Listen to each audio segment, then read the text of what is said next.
आप सभी का हमारे YouTube channel KSM English grammar classes में स्वागत है। हमारा जो टॉपिक चल रहा है प्रेजेंट इंडेफिनिट टेंस, उसके पॉजिटिव सेंटेंस, नेगेटिव सेंटेंस और वह आपको बता चुके हैं और आज आपको बताना है इंट्रोगेटिव सेंटेंस। तो इंट्रोगेटिव सेंटेंस के जो वाक्य होंगे अर्थात प्रश्नवाचक वाक्य होंगे वो प्रेजेंट इंडेफिनिट टेंस के जो हिंदी के वाक्य होंगे उनको इंग्लिश में कैसे बनाएंगे ये आज आपको सिखाएंगे। आप वीडियो को अंत तक देखते रहें, बिल्कुल आप बनाना सीखेंगे। एक बात आपसे कहना चाहेंगे, जैसे कहा जाता है कि हम हारें या जीतें वो तो अलग बात है, लेकिन हम पार्टिसिपेट ही ना करें ये तो गलत बात है।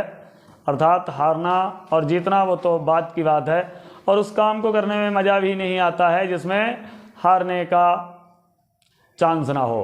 क्योंकि आप कहीं कोई काम कर रहे हैं, जैसे मान के चलिएगा आप क्रिकेट के खिलाड़ी हैं और सामने वाली टीम आपके बराबर की नहीं है, तो आप वो जान नहीं लगाएंगे, तो आप पूरी ताकत लगाइएगा। बिल्कुल मैं भी आपको समझाने की कोशिश करूंगा। अर्थात हिस्सा लेना है, जी मान लेंगे तो हार है और ठान लेंगे तो जीत है। तो देखिएगा, आगे बढ़ते हैं। जो आज का हमारा टॉपिक है इंट्रोगेटिव सेंटेंस, तो देखिएगा my YouTube channel KSM English grammar classes में आपका स्वागत है। हमारा यही ओरिजिनल चैनल है, आप ध्यान रखिएगा। यहाँ पर हमारा लोगो भी आता है और कोई दूसरा जो है हमारी वीडियो को कॉपी करके डाल रहा है वो चैनल हमारा नहीं है, हमारा यही चैनल है। आप देख लीजिएगा माई टोटल वीडियोज़ जो हैं, मेरे टोटल वीडियो 13 हैं और ये वीडियो आएगा तो कुल मिला के 14 हो जाएंगे। और माई टोटल सब्सक्राइबर्स 1.26 के, आप ध्यान रखिएगा, यही हमारा ओरिजिनल चैनल है। अब देखिएगा टॉपिक हमारा है present indefinite tense. Present indefinite tense हमारा मेन टॉपिक है और इसके अंदर जब अध्ययन करते हैं वो है इंट्रोगेटिव। तो प्रेजेंट इंडेफिनिट टेंस के जो वाक्य होंगे उनके अंत में ता है, ती है, ते हैं आदि शब्द होंगे, आपको पहले ही बता चुके हैं। अब आज का हमारा जो टॉपिक है वो है इंट्रोगेटिव सेंटेंस। अब आप देखिएगा इंट्रोगेटिव सेंटेंस जो है वो कितने प्रकार के होते हैं। इंट्रोगेटिव सेंटेंस होते हैं 2 प्रकार के, पहले ही आपको बता चुके हैं। जो सेंटेंस वाला हमारा टॉपिक है, अगर आपने नहीं देखा है अभी तक तो आप बिल्कुल उस वीडियो को देखें, क्योंकि जब तक आप जीरो से नहीं देखेंगे आप हीरो कैसे बनेंगे। बिल्कुल आपको जीरो से देखना है और आपको हीरो बनना है। और मैं भी उस टाइम गर्व से कहूँगा कि जो आज इमारत बनी है उसमें 2 ईंटें हमने भी लगाई हैं।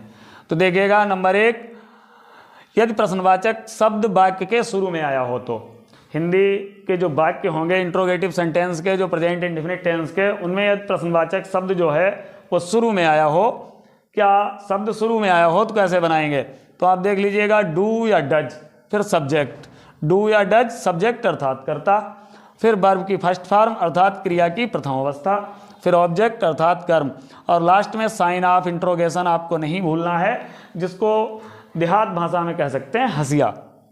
फिर आप देखिएगा यदि प्रश्नवाचक शब्द वाक्य के बीच में आया हो तो, यदि प्रश्नवाचक शब्द वाक्य के बीच में आया हो तो हिंदी के जो वाक्य होंगे यदि उनमें प्रश्नवाचक शब्द वाक्य के बीच में आया हो तो क्या करना है आपको, यहाँ पे आपको करना है WH वर्ड।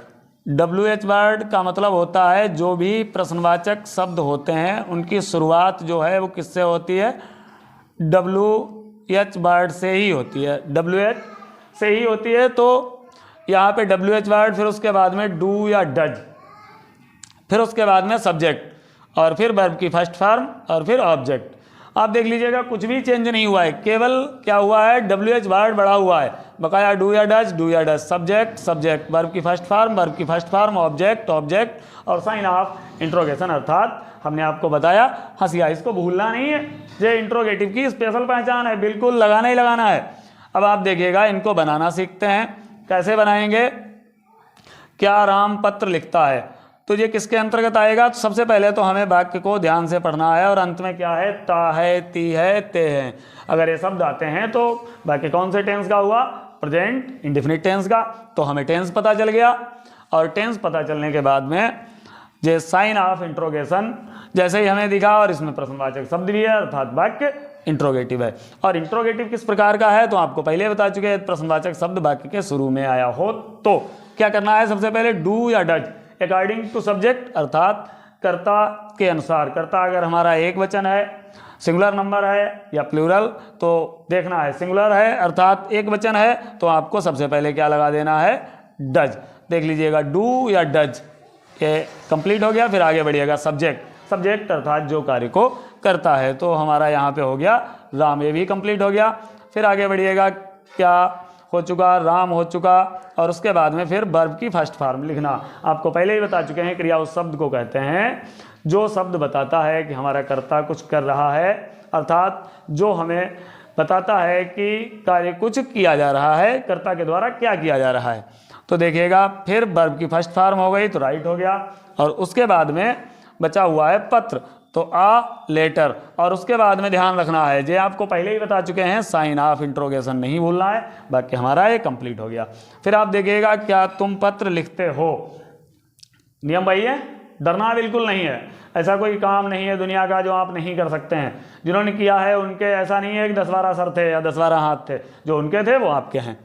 तो देखिएगा, क्या तुम पत्र लिखते हो, तो फिर वही डू या डज, अर्थात अब की कर्ता हमारा बहुवचन है। आपको एक वचन और बहुवचन कर्ता पहले वीडियो में बता चुके हैं पॉजिटिव सेंटेंस में। तो कर्ता बहुवचन है तो डू, ये कंप्लीट हो गया आपका। उसके बाद में फिर सब्जेक्ट अर्थात तुम, यू, कंप्लीट हो गया। फिर आगे देखिएगा लिखते, वर्ब की फर्स्ट फॉर्म।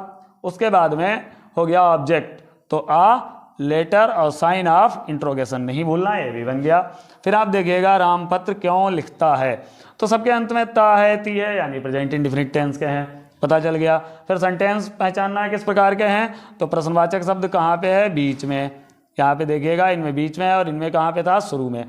तो अर्थात ये वाला नियम अब हमारा काम नहीं करेगा, क्योंकि ये वाला नियम जब ही काम करेगा जब प्रश्नवाचक शब्द वाक्य के शुरू में होगा। अब प्रश्नवाचक शब्द वाक्य के बीच में है तो क्या करना है, WH वर्ड, अर्थात सबसे पहले उस प्रश्नवाचक शब्द की अंग्रेजी लगा दी, बाद में टोटल वही नियम है।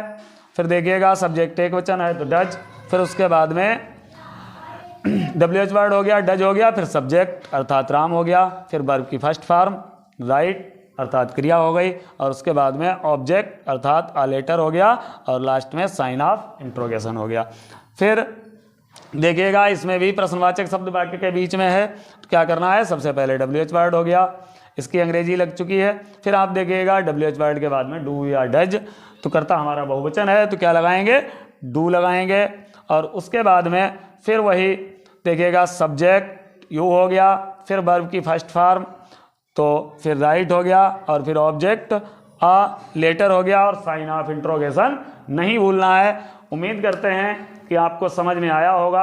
अगर आपको एक बार में समझ में नहीं आता है तो आप दोबारा भी देखिएगा, और अगर आपको वीडियो हमारी पसंद आ रही है तो आपको लाइक, सब्सक्राइब और शेयर करते रहें, बिल्कुल समझ में आएगा।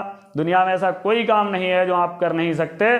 अगर आपने मान ली तो हार है, और अगर आपने ठान ली तो जीत है। अगर आप स्क्रीनशॉट लेना चाहते हैं, अगर आप नोट्स बनाते हैं तो स्क्रीनशॉट आप ले सकते हैं, और ऐसे ही आप सपोर्ट करते रहिएगा। Thank you.